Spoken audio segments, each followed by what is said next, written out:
Welcome to the Software Process and Measurement Cast number 736. I'm Tom Cagley, your host. Today, we share our year-ending panel discussion with SPaMCAST contributors and our dogs. Once they all get started, everybody has to have their say. The topic this year is engagement. Is being on two calls at once really engagement? Does just being present tick the box for engagement? Patterns, anti-patterns evolve, but is engagement really that important? The panelists this year are Jeremy Barrio, Jeremy Willits, Susan Parente, and myself. Let's get started. Welcome to the the end of year 16 of the Software Process and Measurement Cast year, or close enough, and our annual panel discussion.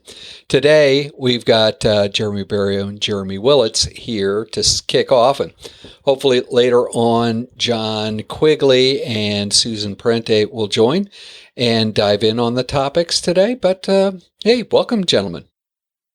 Thanks, Tom. Thanks, Tom. Thanks for having us. It is always a good time. You know, it's funny. Over the past 3 or 4 years, I think I get at least 2 or 3 articles, blog posts, whatever, in my email box that tell me that engagement is really the most important thing in terms of getting work done. I'm not sure I buy that. But so I'd like to talk about engagement today, but I'd like to start with how do you two define engagement? Jeremy, why don't you go? Okay, which one? Yeah, that was the joke. I wanted to see you, brother. All right, Mr. Barrio, you go first.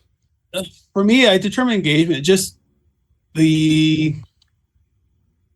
staying involved. Like, you don't have to speak up or say anything in meetings, but as long as you're showing interest and being involved in one way, shape, or form, whether it's in a meeting or down like in hallway conversations or just poking your head up above the desk, poking your head in Zoom or Teams to talk to people. That's how I see engagement. Whether from a leadership perspective, how you get them to do that, it all depends on what resonates with them to get the juices flowing to start getting involved. I'll add on to what Jeremy Barrio said. I think my definition is similar, but I'll add on just it's almost a bit of a lower bar for me. It's just putting in an attempt to be involved. I think shows to me some sign of engagement. Again, whether it's an attempt to hop on a call and unmute yourself for long enough to say a few things, or turning your video camera on. I know that's been a challenge that I've had in the remote work world. So for me, it's really just making an attempt to be involved and interested.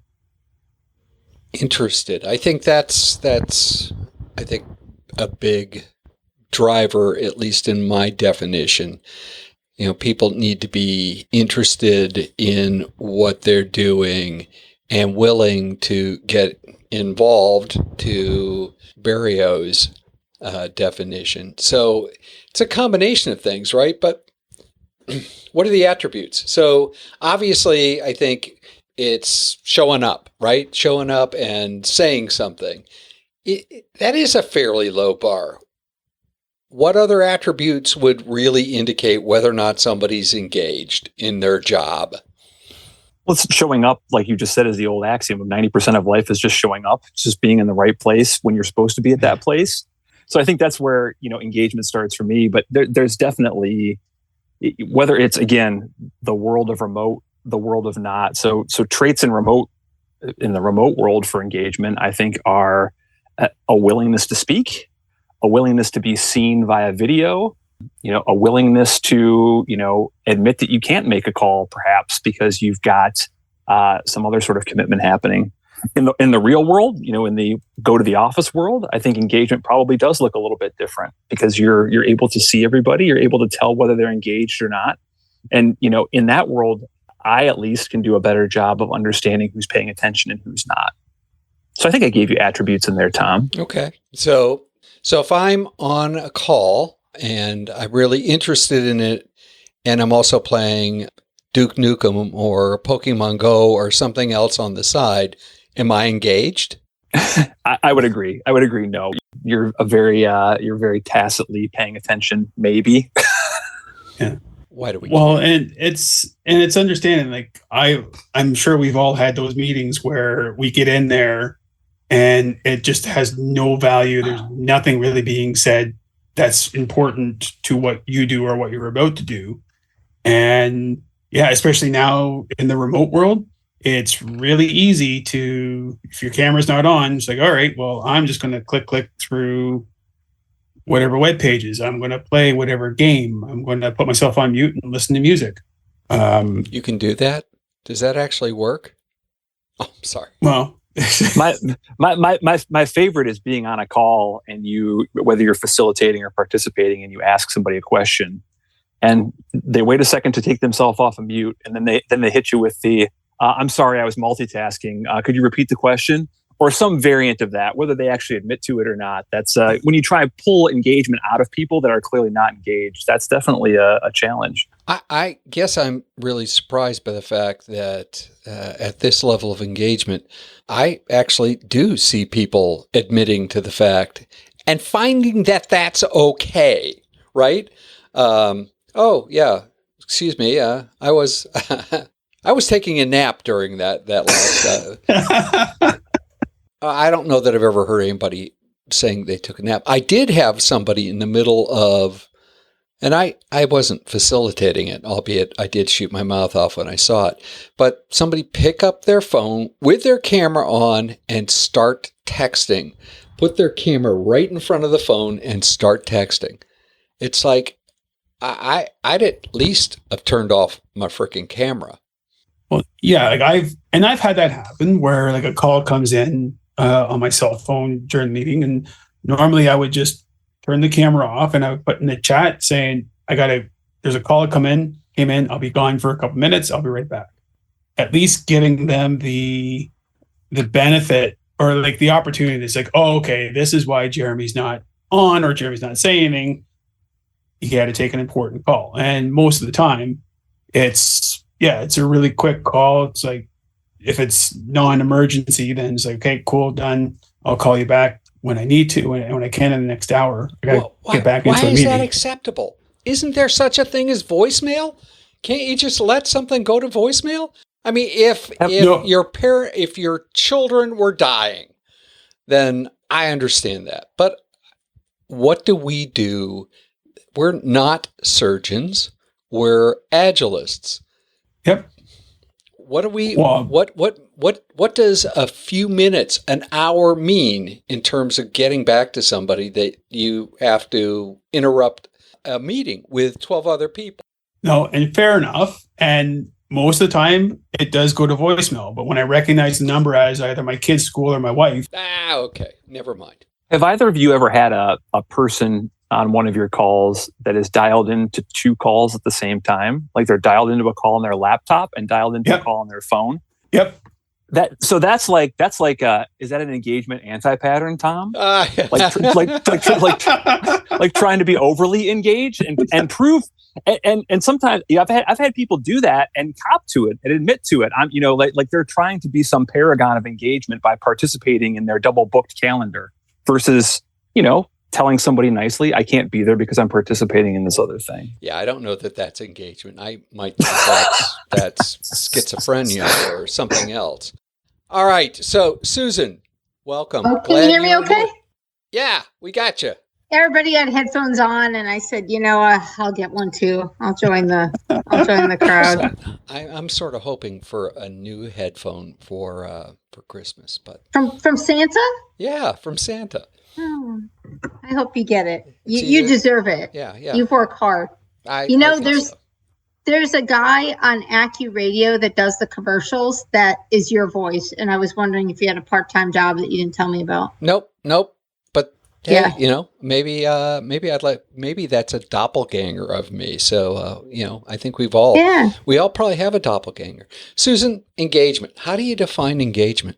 How do you define oh, this is so funny. Teaching a class. I've just got off a call with another professor, end of the semester. So students like, hey, if I fail this class, I'm out of the program. Like, okay, so I go back to my email. The last time I emailed the student was November 20. No, the last time they emailed me was November 20th, and I responded to them that day.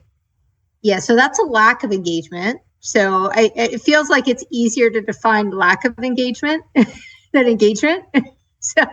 So engagement, being present, contributing, adding value, listening, seeking first to understand, as Stephen Covey would say. Mm-hmm. Listening is actually engagement. I sometimes I forget that myself because I'm the extrovert, but actually active listening is engagement. In fact, that would be a very good example of engagement is active listening. I had to sort of wrestle with myself at recognizing that sometimes passive is very active and, active is very inactive in terms of, at least finding out what's going on. So when you got here, we were discussing all sorts of scenarios where we see people that aren't necessarily engaged. I think you're right. So we can all come up with an example of someone who's not engaged. And then we're going to jump into a slight tip on that. But what's a good example of non-engagement that you've seen? What is that called? Ghosting? When you just don't respond to somebody? Yeah. There's actually like a name for it. The first time it happened to me, I was like, what the heck is going on? What the heck is this? And somebody's like, oh, they're ghosting you. I'm like, what? What are you talking about? I've never even heard of it. Yeah, that is definitely not being engaged, or the person choosing to be. The one person on two calls, is that engagement? I don't think so. I'm trying to think how I know I've done that at least a few times. I'll be honest with you.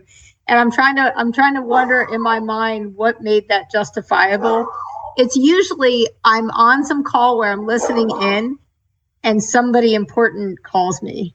So, which could be my boss, my husband, my parents. Those would be all important people. Although boss is more like client, but yeah, I mean, if there's an urgent call coming in and I am not facilitating and actively speaking in the meeting, I somehow think that's okay. It really isn't. So I try to do like in the text, BRB, and put it on mute, turn the speaker down. So then I'm actually just engaging in one thing because you can't really engage in both. So yeah, that's true. I mean, that's exactly the example that Jeremy Barrio dropped in.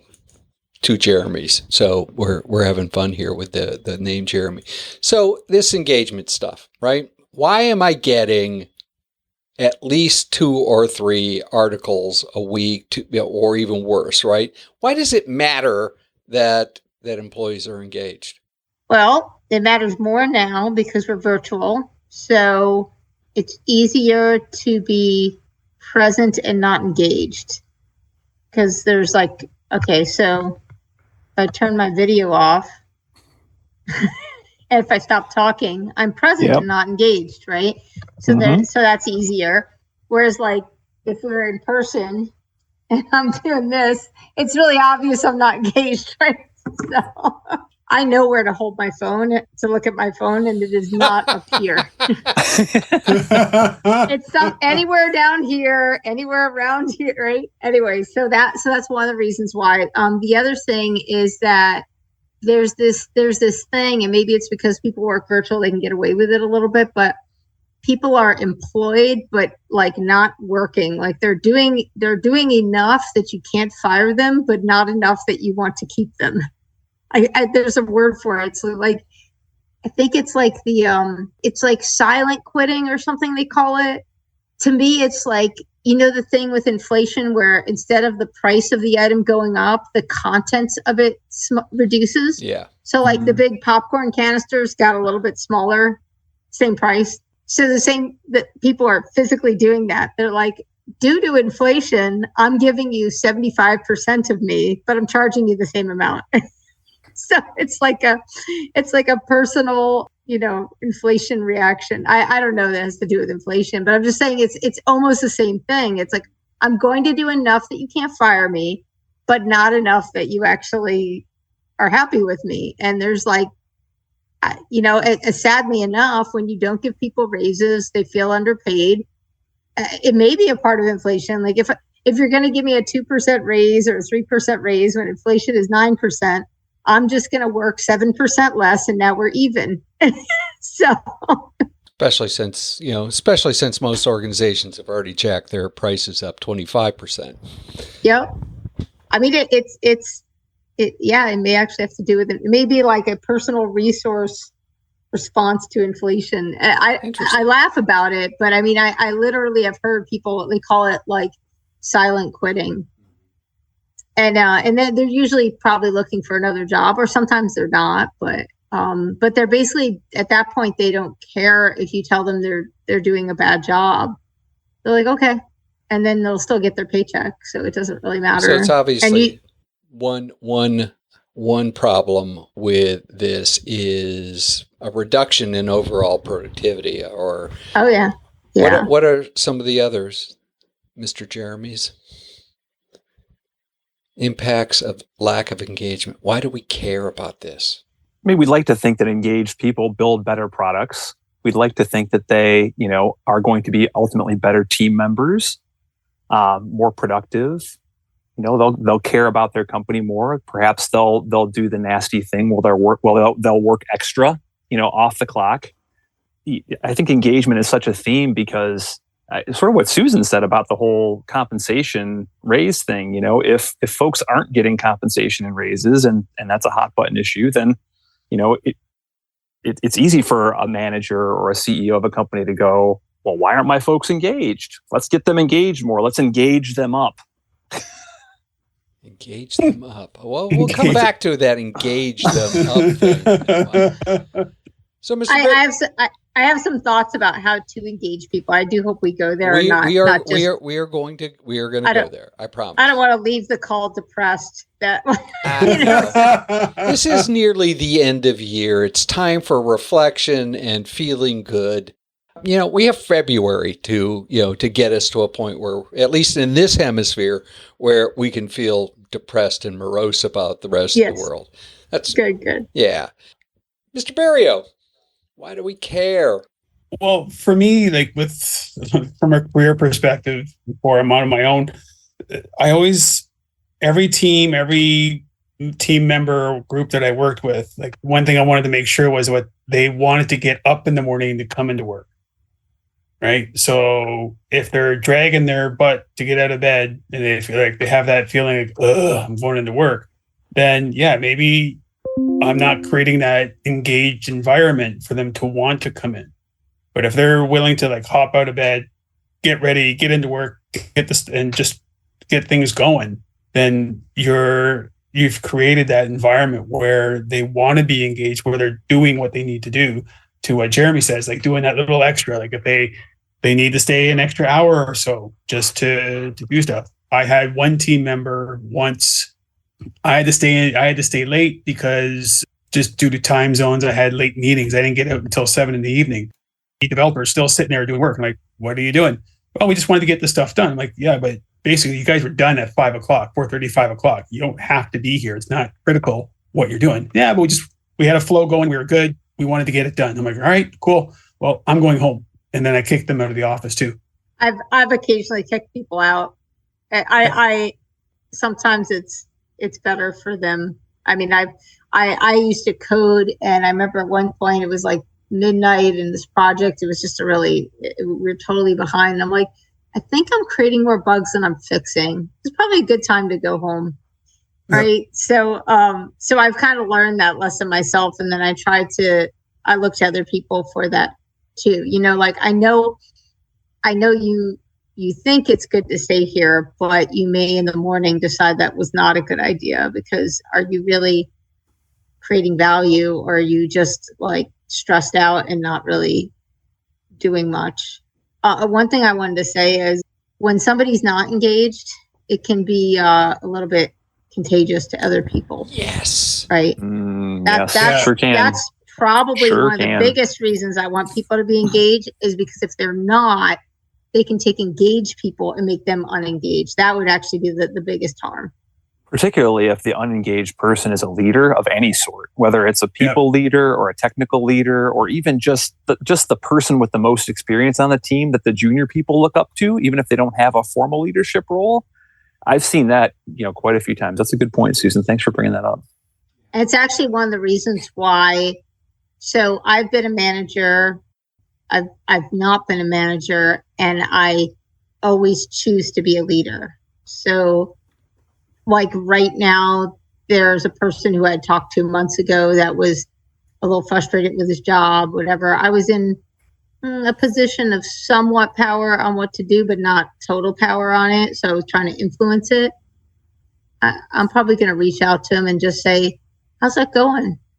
I'll tell you, last time I talked to him, he said, I'm glad we had this conversation. I was basically ready to leave the organization. So we had this conversation. Now, I didn't get any thanks from his boss, but that's part of the problem. The boss doesn't really understand. It's like, they do a great job in that role. I don't want to promote them because what will I do without them? I'm like, well, you're going to find out real soon if you don't, somebody's doing a great job and you're not giving them an opportunity to further their career. Guess what? You're going to find out what it's like to not have them at all. Instead of putting them in another position, back training the person who was doing their job. Anyone that you say, I'm going to give you a promotion, all you got to do is teach this person how to do your job. They're like, done. Yeah. Done. Anyway, I've never known anyone to say, no, I'm not going to do that. I'm not going to backfill. I just want the promotion, and I'm going to give the person a see you later. No, nobody does that. Everybody is happy to teach someone how to do their job so they can do something else. And I mean, I haven't talked to the guy in a while. I hope he's still there, but his boss does not understand that. That leads me to, I mean, some of these just seem so obvious, right? So obvious. I would like to suggest that management only owns part of this equation in terms of engagement. Who would you suggest owns engagement? I think a little bit of everyone. Yeah. Agreed. Oh, that's way too easy. Folks, folks in our roles, whether you're a Scrum Master, an Agile lead, I think all of us have been in a spot where we end up being the cruise director, party leader, that kind of thing. So we try our darndest to get teams and people engaged. Managers do have part of that equation, but also the employees themselves have part of that equation. I think that's what Susan was driving at with that comment. She wasn't trying to give you the old stiff arm, Tom. I think she was trying to. I wasn't taking it that way. I just wanted to draw all of that out. Yeah, I mean, I think people put a lot on managers, and I think some of it is a personality thing. I also think that with what is it they say with power comes responsibility. So when you learn to be a leader, if you fail to do that role, I think you will not feel good about you. Forget about what anyone will say about it. It's not your job per se to lead, but when you know you can make a difference and then you fail to do so, you know that and you feel it.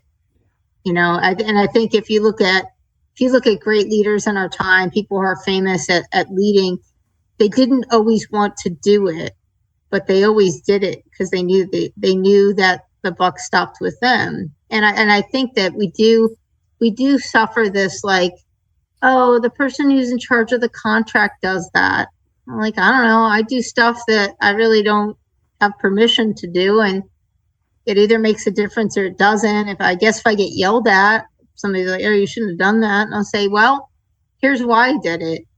Because nobody else did it and it needed to get done. And, I won't in the future. So who's going to do that? Well, what I did, so give me a solution. Don't tell me I did it wrong, So I don't know.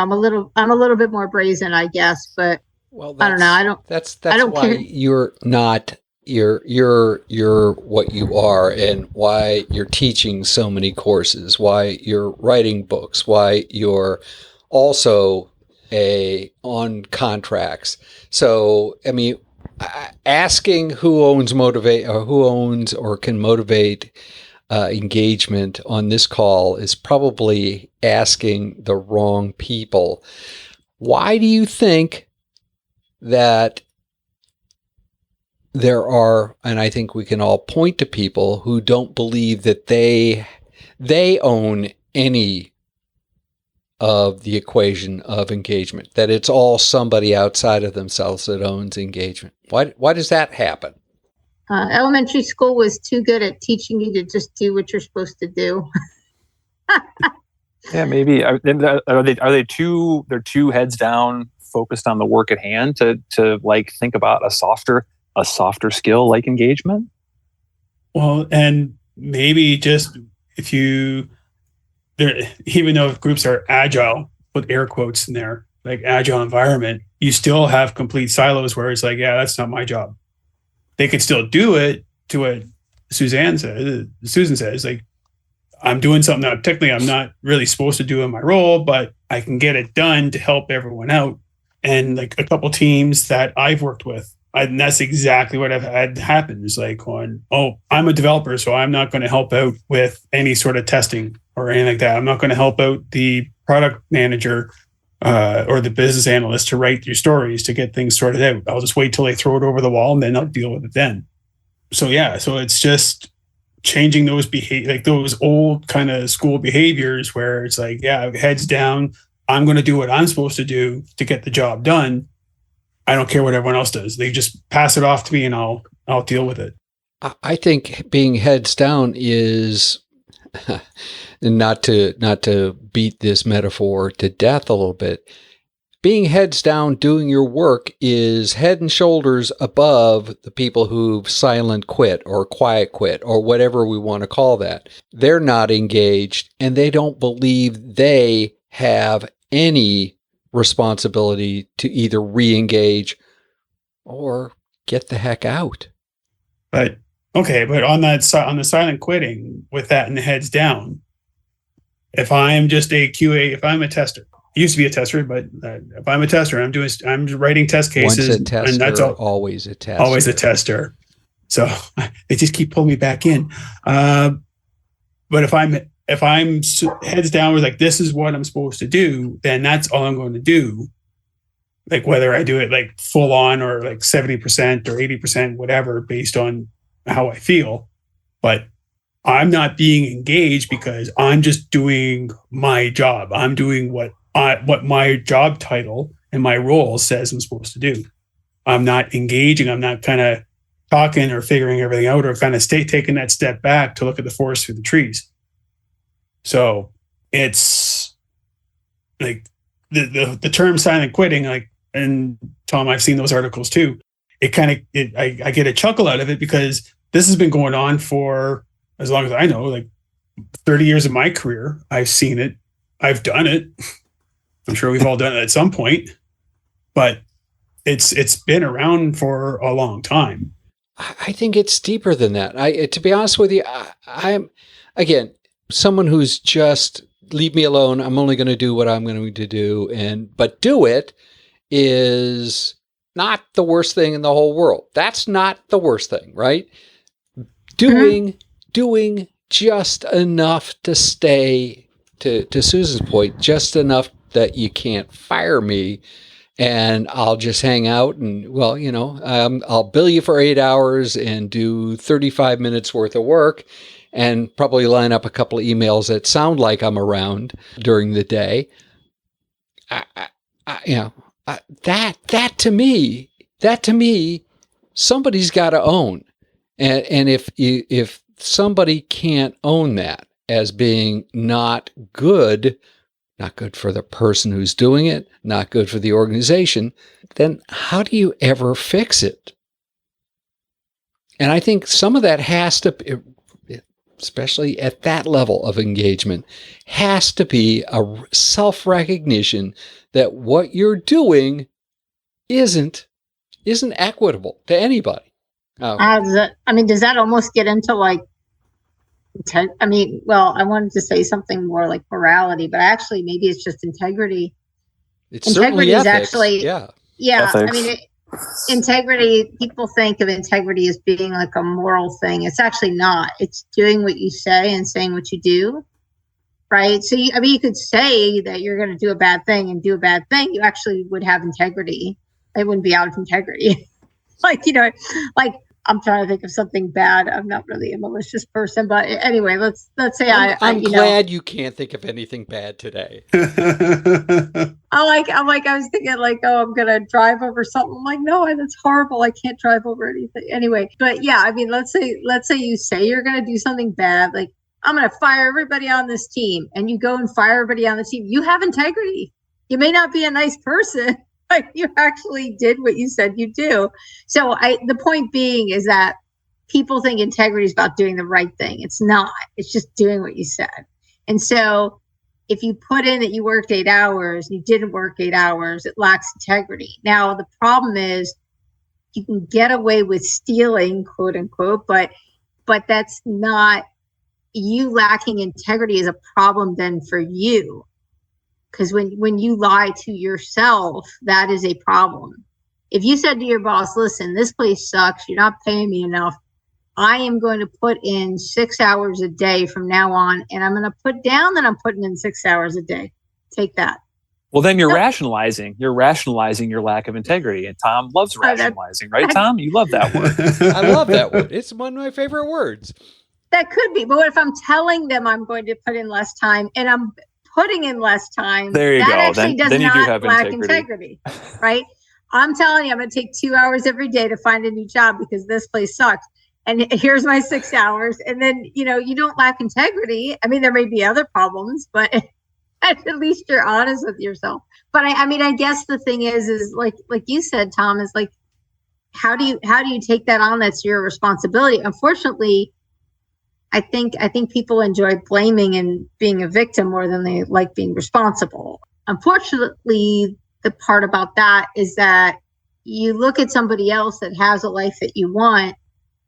Most of the times that person probably has that integrity. They are taking responsibility, and they didn't always just win the lottery or get lucky or whatever. It takes something to get there, right? But people can reach that point where they just really just don't care. Maybe there is something we can do about that, but yes, the student who doesn't do something until the end of the semester, it's like, I can do a lot of things, but at some point they have to take responsibility for that to move it forward. It's tough. Once somebody's disengaged, how do you re-engage them? That's real tough. I would say that the lesson to learn there is don't let them get that far, because it won't be easy to get them back. So why don't we sort of wrap this topic, or at least start to wrap this topic up with, if engagement is a problem, what do we as leaders do about it? I have a solution that I've used. Has colleague tasers of mine involved? No, it does not. Believe it or not, it does not. Well, that would be malicious. That would be malicious. That would be out of integrity with who I am. It's having an attitude of gratitude. A colleague of mine wrote a book called Grateful Leadership. I think I've talked to you about it before, Tom. Yeah.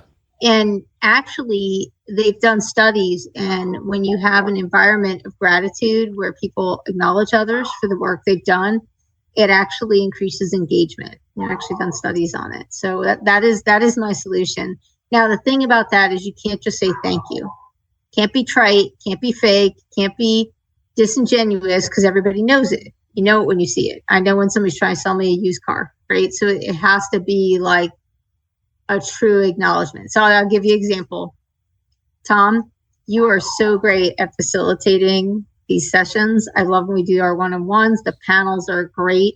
How you contribute to me when you do that. You don't just give myself a voice in the world, in our professional world, but you give me a way of looking at things that changes the way I support people in my life, including my students. So that's how wonderful it is that you facilitate these. Did you get my acknowledgement, Tom? I'm almost speechless. Yeah, no, thank you. Oh God, thank you. I could have said thanks, Tom. You're really good at this. Yeah, no, it's not the same. It is motivating. So, grateful leadership is one. How else can we get people re-engaged? I agree, by the way, 100% that even though I think individuals own a lot of their own engagement, as leaders, we have to at least see it so that we can then help move it forward. And all of us are leaders, right? So Jeremy B. So for me, when I've gone through this a few times where people are like kind of I can tell they're being disengaged, just kind of like quiet quitting, just doing the bare minimum. To Susan's part, yes, the saying thank you, being more than just kind of saying thank you, showing what you mean. But I've also done where it's talking with the individual just to see what's going on. Maybe there is something going on external to work that's causing them to be disengaged, and not to be a therapist or anything like that, but just kind of do the good coaching techniques to just kind of let's see where things kind of go. And most of the time I found that they were just bored. Like something's going on. They were just bored with what they were doing. It just seems like they're just kind of being mundane. So then find something like a stretch assignment or something for them to do. I've had a QA, like a system integration tester, and that's all she did. And she didn't do much after that. I had her start doing estimates for the entire department for projects. This was before they were agile. And she was all concerned. She was like, I don't want to mess up an estimate. I don't want to make it look bad. And I'm like, I don't care. It doesn't, it's an estimate. An estimate's an estimate. It's a number. If they don't like it, then we'll just let's rejig it and see what they need. But you're going to be basing this off information where it's almost written on a napkin at a bar. So high level estimate. In about 6 months, she became, out of the 7 QA departments that I was under, she was the best estimator across all seven groups.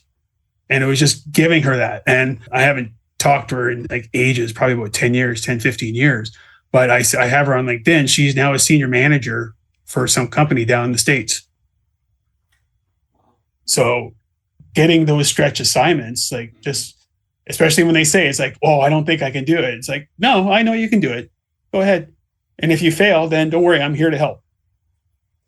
And you give them that support, the engagement's going to come back. I mean, I think what Jeremy and Susan said are both spot on. There's no magic wand and caffeinated beverage that you can consume and wave to get people to be engaged. And it's, as you said, Tom, like the first step is recognizing that there's a problem. That's the first step of any 12-step program. Yes, I've not been a part of a 12-step program, but I think that's what I've heard. But then it's on, whether it's us as leaders or, direct managers or other leaders on the team to figure out what they're going to do about it. And, in my career, a lot of the what are you going to do about it tends to be a lot of what Jeremy Berrios said, where it's trying to connect with people individually to understand first, and then working to either find a different role for them to squeeze into. Perhaps there's another opportunity within the team that they're part of. I've had examples in my career where sometimes changing engagement is as simple as changing the team that a person's on. And it's like a light bulb just goes off with that person, that once you throw them into a new environment, perhaps it's because there were other people in the group that were disengaged as well, or perhaps there were some other toxic personalities. Taking a person who's been disengaged and putting them in a new environment, whether that's a new team, a new department, can make all the difference. Early on in the conversation, Susan put on the table the idea of active listening. How much of getting people re-engaged is active listening? I think that, what both Jeremy's touched on, it's easier for me, I just say Jeremy's, but both Jeremy's touched on was listening to the person, talking and understanding them. fundamentally, if we can figure out what motivates people, then we can engage them, right? This is why, like, Ken Blanchard, situational leadership, he talks about understanding what drives people. Like, if you can get to that, you can motivate them inside of what they're already motivated about, and now they're going to be engaged. But we make this assumption that everybody's motivated by the same thing. And I've also heard we make the assumption that everybody's motivated by money. And it's funny because if you ask people to say, what are your staff motivated by? They'll say money. And they'll say, what are you motivated by? And you say appreciation, accomplishing tasks, like what.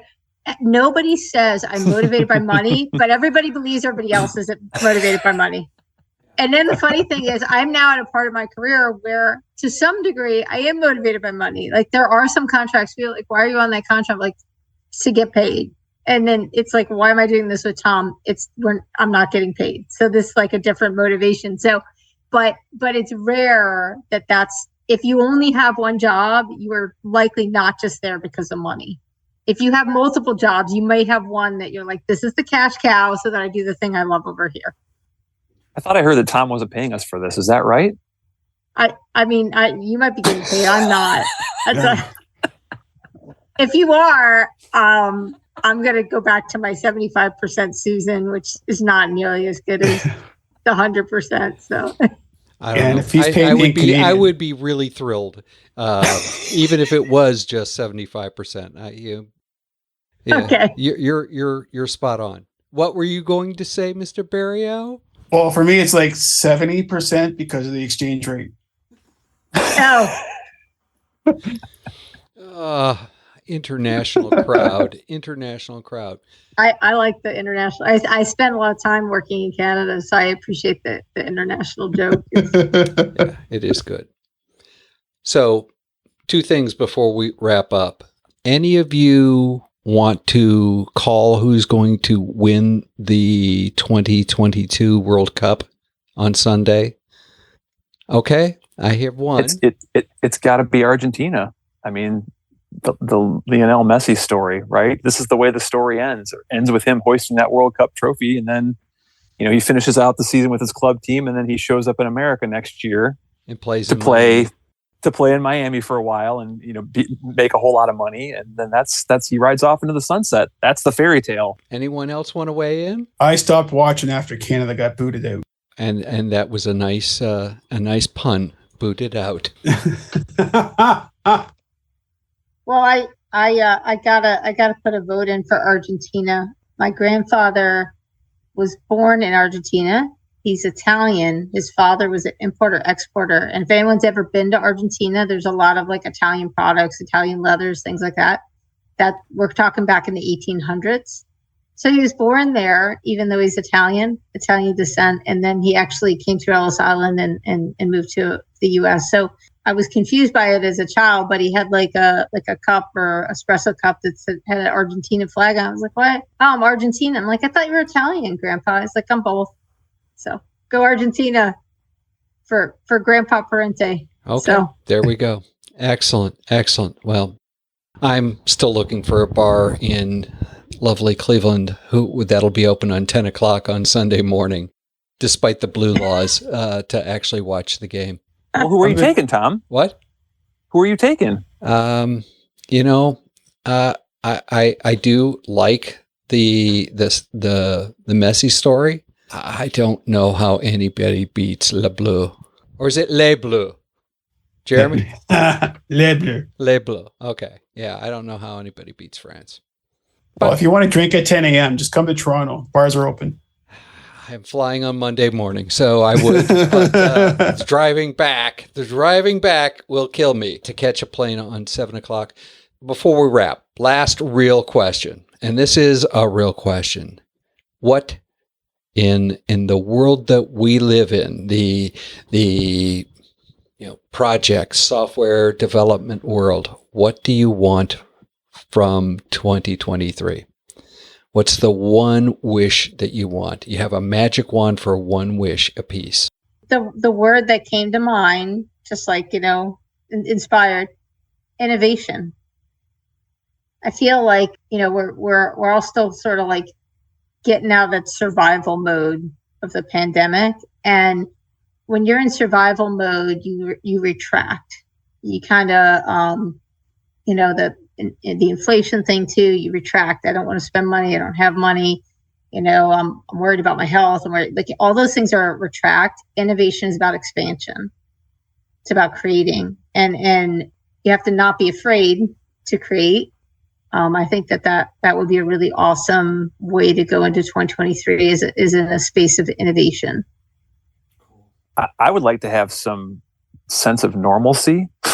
I think that within the space where all of us operate, the last few years have been really volatile, whether it's pandemic-related work from home or contraction of companies or people moving around to different companies. I think what I'm hopeful for in 2023 is some sense of normalcy for at least a little while to get back into whatever flow looks like in this weird hybrid world that all of us are living in.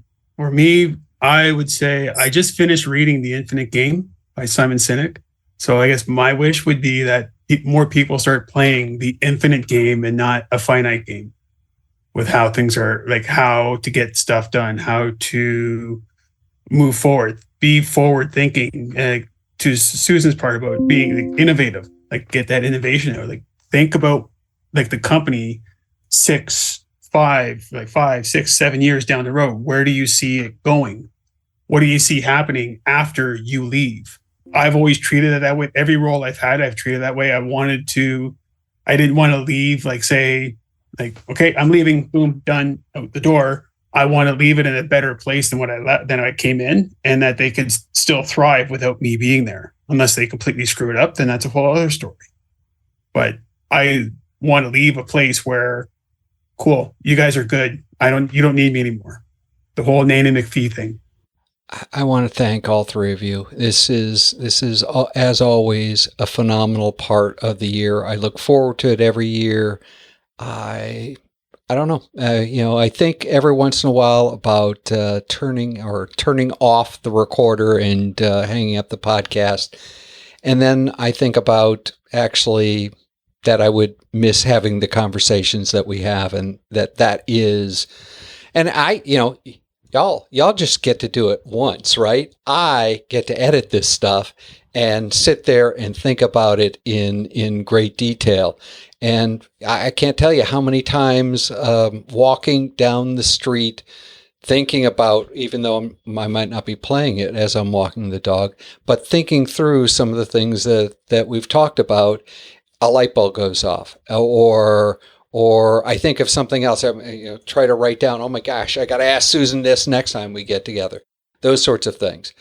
So I just thank you all for being here. Thank you for, well, not only being here and being here for me, but being here for the audience. And I hope everybody enjoys this as much as I do. Absolute last item. Mr. Barrio, how can people continue the conversation with you? You can get a hold of me through LinkedIn. Just do a quick search for Jeremy Barrio in Toronto. I'm the only one here.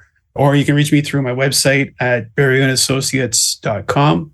And you can catch me there, email, chat. I'm good to go. Susan, how can people continue the conversation? You can find me on LinkedIn, Susan Parente. It actually says I'm in the DC area, kind of in Delaware, between DC and New York, but they won't let you pick more than one, at least not yet, but hopefully one day.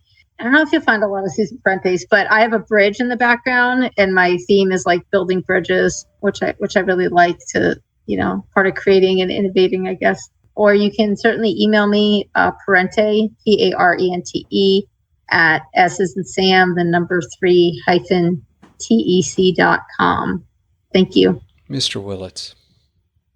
Like Jeremy and Susan, you can find me on LinkedIn, Jeremy Willits on LinkedIn. I think I'm the only one there.